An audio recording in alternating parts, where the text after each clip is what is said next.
بسم اللہ الرحمن الرحیم۔ صرف 5 منٹ کا مدرسہ قرآن و حدیث کی روشنی میں 5 محرم الحرام۔ نمبر 1، اسلامی تاریخ۔ اللہ نے جنات کو پیدا کیا۔ قرآن میں اللہ تعالیٰ فرماتا ہے، اللہ تعالیٰ نے جنوں کو آگ سے پیدا کیا جس میں دھواں نہ تھا، اور سورہ حجر میں اللہ تعالیٰ نے فرمایا، ہم نے انسان سے پہلے جنوں کو گرم ہوا کی آگ سے پیدا کیا۔ زمین پر جن ایک زمانے تک رہے، لیکن جب زمین پر انہوں نے فساد پھیلایا تو اللہ تعالیٰ نے فرشتوں کے ذریعے جنوں کو زمین کے اندر پہنچا دیا۔ اس وقت ابلیس کو کچھ فرشتے آسمان کی طرف لے گئے اور وہاں اس کی پرورش کی۔ ابلیس اللہ کی عبادت اور معرفت میں بہت بڑھ گیا۔ نمبر 2، حضور صلی اللہ علیہ وسلم کا معجزہ، دعا کی قبولیت۔ حضرت ابو ہریرہ رضی اللہ عنہ نے ایک دن رسول اللہ صلی اللہ علیہ وسلم سے عرض کیا، میں آپ صلی اللہ علیہ وسلم سے بہت سی حدیثیں سنتا ہوں لیکن بھول جاتا ہوں۔ تو رسول اللہ صلی اللہ علیہ وسلم نے فرمایا، اپنی چادر بچھاؤ۔ میں نے اپنی چادر بچھائی تو رسول اللہ صلی اللہ علیہ وسلم نے ہاتھوں کو ملایا اور بھر کر فرمایا، اپنے سینے سے لگا لو۔ میں نے اپنے سینے سے لگایا، پھر میں اس کے بعد کبھی کوئی حدیث نہیں بھولا۔ نمبر 3، ایک فرض کے بارے میں۔ اپنے اخلاق کو اچھا بنانا فرض ہے۔ ہر مسلمان کے لیے فرض ہے کہ خود کو اچھے اخلاق کا عادی بنائے۔ شریعت کی تعلیمات میں ایمان کے بعد جن چیزوں پر بہت زیادہ زور دیا گیا ہے، ان میں سے یہ بھی ہے کہ آدمی اچھے اخلاق اختیار کرے اور برے اخلاق سے بچے۔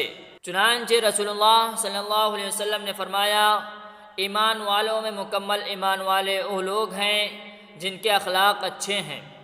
نمبر 4، حضور صلی اللہ علیہ وسلم کی ایک سنت، کھانا کھانے کی سنتیں۔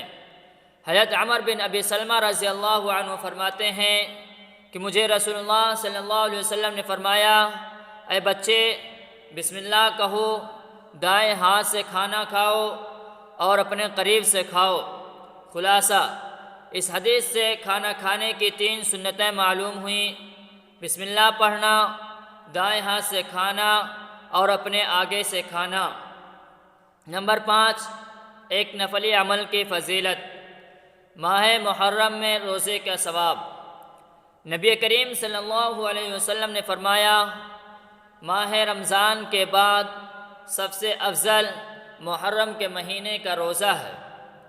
نمبر 6، ایک گناہ کے بارے میں۔ دوسروں کی باتیں سننا۔ رسول اللہ صلی اللہ علیہ وسلم نے فرمایا، جس نے دوسروں کی کوئی ایسی بات چھپ کر سنی جس کو وہ اس سے چھپانا چاہتے تھے، تو قیامت کے دن ایسے شخص کے کان میں سیسا پگھلا کر ڈالا جائے گا۔ نمبر 7، دنیا کے بارے میں۔ دنیا کو اہم سمجھنے کا وبال۔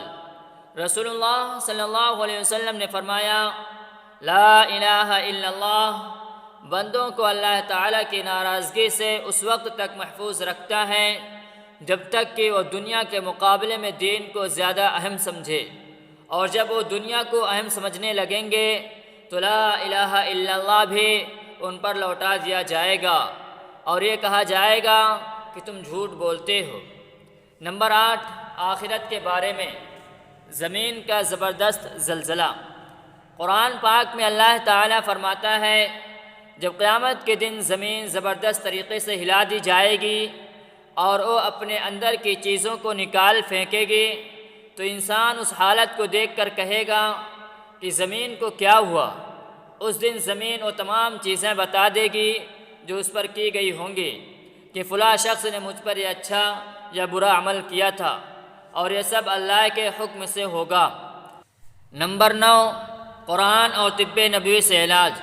کھجور کے پتوں کی راکھ سے زخم کا علاج۔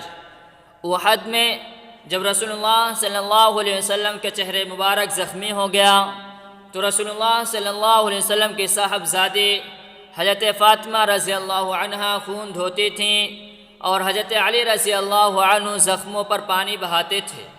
جب حضرت فاطمہ رضی اللہ عنہا نے دیکھا کہ خون بند ہونے کے بجائے بڑھتا جا رہا ہے، تو انہوں نے کھجور کے پتوں کی چٹائی کا ایک ٹکڑا لے کر جلایا، اور جب وہ راکھ ہو گیا تو اس کی راکھ زخموں پر لگا دی گئی، جس سے خون بند ہو گیا۔ فائدہ: کھجور کے پتوں کی راکھ خون کو بند کر دیتی ہے، اور اگر تازہ زخموں پر جن سے خون بہہ رہا ہو چھڑک دیں تو خون بند ہو جاتا ہے۔ نمبر 10، قرآن کی نصیحت۔